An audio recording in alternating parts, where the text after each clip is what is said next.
बिस्मिल्लाहिर्रहमानिर्रहीम। अस्सलाम वालेकुम नाज़रीन, मैं तो मेज़बान असगर गुजर हथ मारते उत्ते तुसीं वेख रहे हो गुजर टीवी अर्फ वाल। हर रोज़ बेहतरीन ते आला क्वालिटी जानवर लैके दोस्तों की हाज़र होई दा। अज माशाअल्लाह बहुत ही खूबसूरत एक मझ दोस्तों की खिदमत दे लैके हाज़र हो गया। दोस्तों मझ वेखनी मझ नूं कद फुल वड्डे आ, लेकिन मझ दी बरीकी या नफास दोस्तों ने आप वेख लैनी। पिछे मोड़ मझ नूं कद वड्डे छोटे नहीं, बीड़ कुंडी है, पतला मझ नूं नक्क आ, सिंग मझ ने मोड़ के काठां दे विच रखिया है। जान दे परा पट्ठियां नूं अग मोड़ थण मझ नूं मुठ मुठ दा, सारी मझ नूं जत आ पछम आ।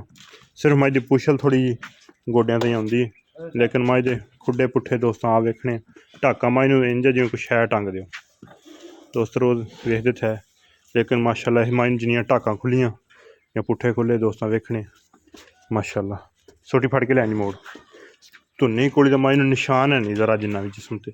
आपदी पसंद दी आपदी मर्जी दी मझ लब्भी दोस्तों काफ़ी दिनों बाद वीडियो विखान लगे, लेकिन मझ दी नस्ल दा कोई शक नहीं। पर रुकण दे मझ दी धान बहुत लम्मी है, मझ नूं कद फुल वड्डे है, छोटे नहीं। सिर्फ मझ दी पुछ लैनी खास जू कबूले दी प्योर नीली दी मझ आ, कोई विच मिक्स नहीं, कोई क्रॉस नहीं। पिछे मोड़ लेकिन मझ दी पुछल हुंदी ते मझ होर सी। मझ नूं पुरानियां लुड़कियां पईयां होईयां, कन्न ते दाग आ। पिछे मोड़ मझ दे नौ शौ घसे होए बिल्कुल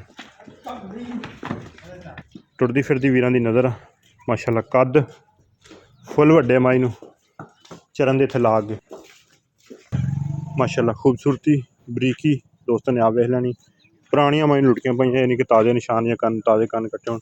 पुरानी मझ दी नस्ल इत्थों दी, एह् नहीं कि कितों होर आके तो मझ जैनवन मझ खास कबूले दी मत्थे ते जत आ, बरीक बूथी मझ नूं बिल्कुल। पुट्ठे मझ नूं बहुत सोहने, कद मझ नूं बहुत वड्डा, छोटे कद च नहीं वड्डे कद च। हड्डी एक आ, ढाकां पुट्ठे। मझ सूण दे विच 10-15 दिन लैंदी, जेह्ड़े भरा सौदा हो जाए 15 दिनों बाद इंशाअल्लाह इस गल की भी साडी गरंटी होएगी। 15 दिन मझ सूण दे लैंदी है। लोकेशन साडी तहसील अर्फ वाला, जिला पाकपतन शरीफ आ। चिराई दी मझ आ, फुल मझ नस्ल दात वाली इंशाअल्लाह दोस्तों। बरीकियां खूबसूरतियां मझ दे पूरियां क्वालिटियां अल्लाह दे कोल। 6.5 लाख रुपया रेट आ। अगर किसी भरा दिल लगदी रब्ता कर लो। रब्ता नंबर 0300 अग्गों रोक ला माड़ा जा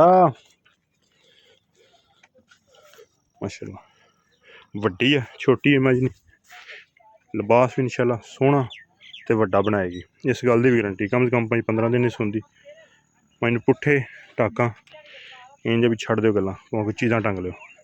हड्डी मझ नूं खुड्डा मझ नूं बहुत सोहना, लिबास मझ दा बहुत सोहना ते प्यारा। 6.5 लाख रुपया मझ दा रेट। अगर किसी भी भरा दे दिल लगदी रब्ता कर लो। रब्ता नंबर 0300 567 2355 मोड़ पिछे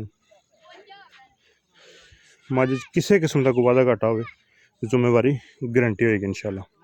मझ दी नस्ल जी कोई शक नहीं, खास जू नीली दी मझ। अग्गों मझ जिवें आंदे ने बोतल वर्गी है, पिछों मझ बोतल तरह खुल्ली हो जाती है, अगले मोढियां ते जाके मझ पतली पतली पैंदी जाती। फुल वड्डी है, रेट इंशाअल्लाह बिल्कुल फुल फाइनल आ। दोस्त कहण मझ साडी अल्लाह दे हुक्म किसी होर शकीन को 10-15 लाख दी, लेकिन बिल्कुल निक्का जिहा फाइनल जी मुल आ 6.5 लाख रुपया। अगर जेह्ड़े भरा दिल लगदी रब्ता कर लो। रब्ता नंबर 0300 567 2355। मझ कदों छोटी होवे, मझ नूं ढाकां थोड़ियां होण, मझ नूं कद बड़ा, मझ दी नस्ल बड़ी माशाअल्लाह। एक अगली दिन बेहतरीन वीडियो में फिर हाज़र होंगे। उस टाइम तक अपने मेज़बान असगर गुजर दी इजाज़त। अल्लाह हाफ़िज़।